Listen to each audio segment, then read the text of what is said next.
দর্শক শুভেচ্ছা নেবেন। আমরা এখন দাঁড়িয়ে আছি ঠাকুরগাঁও জেলার পীরগঞ্জ উপজেলার পৌর শহর এলাকায়, কলেজ বাজার এলাকায়।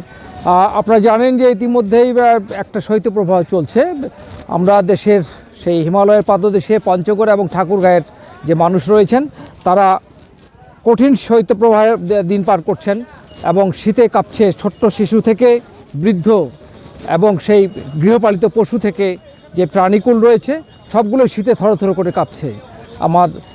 আমরা দেখাতে চাই যে এই শীত নিবারণের জন্য মানুষ চেষ্টা করছেন খড়কুটো জ্বালিয়ে, বিভিন্ন ধরনের কার্টুন আবর্জনা জ্বালিয়ে তারা শীত নিবারণ করার চেষ্টা করছেন, একটু তাপ নেওয়ার চেষ্টা করছেন। কারণ এই যে হিমেল হাওয়া, সেই সঙ্গে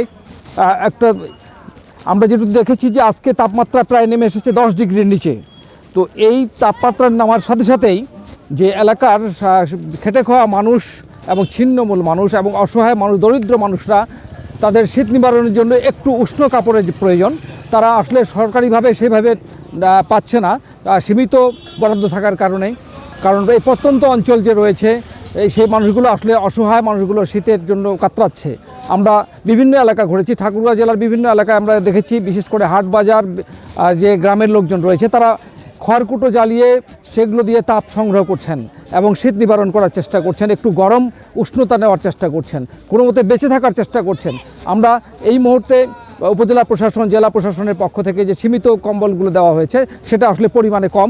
আরও বেশি করে সরকার থেকে যদি বরাদ্দ দেওয়া হয়, এই অসহায় মানুষগুলো তাদের শীত নিবারণের জন্য কিছু গরম কাপড়ের জন্য প্রয়োজন, সেটা যদি সরকার বরাদ্দ দেয় তাহলে হয়তো এই মানুষগুলো উপকৃত হবে, বেঁচে থাকার জন্য তারা বেঁচে থাকতে পারবে।